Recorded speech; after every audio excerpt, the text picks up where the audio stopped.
August మాసం అంటే వచ్చే సంవత్సరానికి ఈ ఆగస్టులో ఈ procurement and supply of school kits మొదలవుతుంది అధ్యక్ష.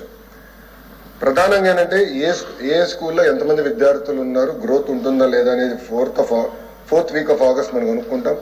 దాని తర్వాత అడ్మినిస్ట్రేషన్ శాంక్షన్స్ అన్ని చేసి అక్టోబర్లో టెండర్ ఫ్లోట్ చేస్తాం. దాని తర్వాత నెగోసియేషన్స్ అంతా చేసి వర్క్ ఆర్డర్స్ జనవరిలో ఇష్యూ చేసి మన విద్యార్థులు స్కూల్కి వెళ్ళే సమయానికి కిట్స్ రెడీగా పెడతారు. That is the process. అంటే గత ప్రభుత్వానికి చాలా సమయం ఉంది. కానీ గత ప్రభుత్వం ఏం చేసిందంటే 24-25 వచ్చేగల ఏకపక్షంగా బిజినెస్ రూల్స్ పాటించకుండా ఎలాంటి ఫైనాన్స్ కంకరెన్స్ లేకుండా ఆర్డర్స్ జారీ చేసింది. ఇది వాస్తవం నాకు తెలియలేదు అధ్యక్ష, ఈరోజు తెలుసుకున్నాను. పెద్దలు ప్రశ్న వేశారు, ఇంకా వాసన ఇది ఈరోజు బయటకు వచ్చింది. తర్వాత నేను లోపలికి వెళ్తే 1530 రూపాయలు పర్ స్టూడెంట్ ఖర్చు పెట్టేది ఎందుకు 2702 రూపాయలు అయిందంటే అధికారుల దగ్గర నుంచి సరైన సమాధానం, అంటే నేనైతే ఆ సమాధానం సంతృప్తి చెందలేదు. అది మ్యాటర్ ఆఫ్ ఫ్యాక్ట్. దాంట్లో భాగంగా షూస్కి వచ్చేగల సైజ్ మిస్ మ్యాచ్ అనేది ఉంది అధ్యక్ష. జనరల్ గా పిల్లలు పెరిగే వయసు కనుక కొంచెం మిస్ మ్యాచ్ ఉంటే కాదని నేను అనట్లేదు. అదే స్కూల్లో కానివ్వండి, మండల్ స్థాయిలో జిల్లా స్థాయిలో రీప్లేస్మెంట్ ఆప్షన్ ఇచ్చాం. సో ఆ ప్రాబ్లం లేకుండా చేస్తాం. బ్యాగ్స్కి వచ్చేగల నాణ్యత లేదనేది పెద్దలు చెప్పారు, అది ఫీల్డ్ లో కూడా కంపడింది. చాలా ఆర్టికల్స్ కూడా దీనిపైన వచ్చినాయి.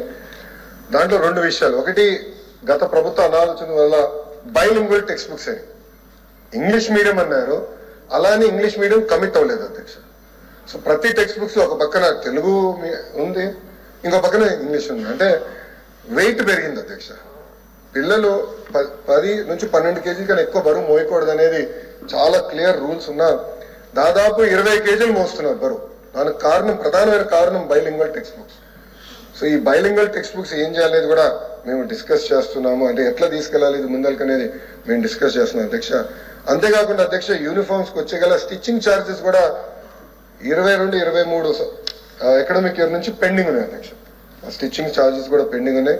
ఫైనాన్స్ మంత్రి గారు నా పక్కనే కూర్చున్నారు. సో గౌరవ మంత్రి గారు రిక్వెస్ట్ చేస్తున్నా, త్వరలోనే ఈ స్టిచ్చింగ్ ఛార్జెస్ ఏదైతే పెండెన్సీ ఉందో అది ఇవ్వాలని కోరుతున్నాం. తప్పనిసరిగా మేము అవసరమైతే యుద్ధం చేసి ఆ నిధులు తీసుకొచ్చి, అంటే ఎవరైతే స్టిచ్చింగ్ చేస్తారో ఆ తల్లిదండ్రులకి ఆ ఛార్జెస్ కూడా అందజేస్తాం అధ్యక్ష.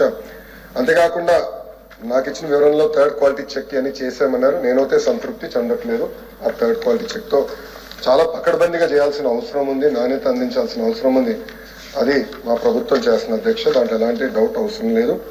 సో టెండర్లు లేకుండా సరైన ప్రక్రియ పాటించలేదు కనుక దీనిపైన తప్పనిసరిగా నేను ఎంక్వైరీ చేస్తాను. సభ్యులందరూ అడిగా దీనిపైన ఎంక్వైరీ చేస్తాను, కఠినంగా నేను వివరిస్తాను. ఏ షెడ్యూల్ అయితే గతంలో మేము పబ్లిష్ చేసాం దాన్ని నేను పాటిస్తాను. మన అధ్యక్ష దీనికి పార్టీ రంగులు కూడా అవసరం లేదు అధ్యక్ష. గతంలో బెల్ట్ పైన పార్టీ రంగులు, బ్యాగుల పైన పార్టీ రంగులు అన్ని అవసరం లేదు అధ్యక్ష.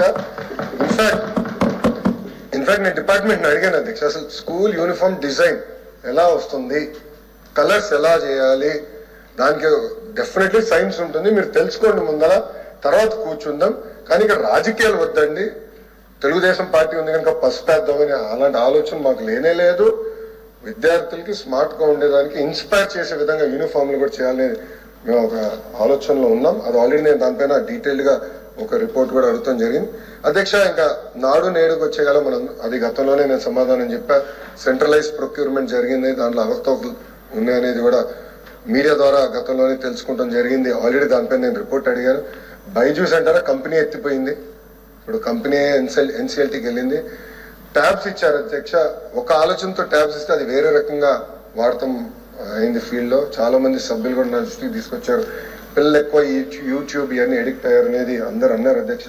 అది అందరితో కూడా నేను చర్చిస్తాను, దీన్ని ఏం చేయాలో దాన్ని బట్టి we will go forward. But అధ్యక్ష, ఒక పక్కన తల్లికి వందనం అవ్వచ్చు, ఇంకో పక్కన ఈ కిట్ అవ్వచ్చు. End of the day outcomes రావాలి అధ్యక్ష. అంటే పిల్లలు చదువుకోవాలి, అవుట్కమ్స్ రావాలి. Reading, comprehension, writing, mathematics, basic outcomes అనేది రావాలి. ఈ రోజు ప్రభుత్వ పాఠశాలలో సంఖ్య తగ్గుతుందంటే దానికి కారణం అవుట్కమ్స్ లేదనేది నేను బలంగా నమ్ముతున్నాను అధ్యక్ష. అది ఆల్రెడీ నేను మొన్న హౌస్ లో కూడా నేను చాలా స్పష్టంగా చెప్పాను. టెక్నాలజీతో జోడించి అవుట్కమ్స్ మానిటరింగ్ చేద్దాం, పాజిటివ్ గా తీసుకెళ్దాం అని చెప్పాము. ఇంకా 2-3 NGOs కూడా మనం వచ్చి కలిశారు, వాళ్ళతో కూడా నేను మీటింగ్ పెట్టుకుంటున్నాను. దీన్ని ఎట్లా పకడ్బందీగా చేసి అవుట్కమ్ మానిటరింగ్ చేయాలి. ఎన్డీఏ ప్రభుత్వం లక్ష్యం ఒకటే, ప్రైవేట్ పాఠశాలల కన్నా అద్భుతంగా ప్రభుత్వ పాఠశాలలు రూపొందిస్తాం, అవుట్కమ్ సాధిస్తామని ఈ సభాముఖంగా మీ అందరికీ నేను తెలుపుతున్నాను. అధ్యక్ష, మీ అందరికి తెలుసు అధ్యక్ష, KGBV మోడల్ స్కూల్స్ లో అద్భుతంగా అవుట్కమ్స్ వస్తాయి. దానికి కారణం ఆనాడు అన్న ఎన్టీఆర్ స్థాపించారు. రెసిడెన్షియల్ అవటం వల్ల రిజల్ట్స్ ఈ రోజు కూడా ప్రైవేట్ తో పోల్చితే చాలా అద్భుతంగా ఉంది అధ్యక్ష. దానికి ధీటుగా మేము ఇచ్చేస్తాం. విద్యా కానుక కిట్ 100% మేము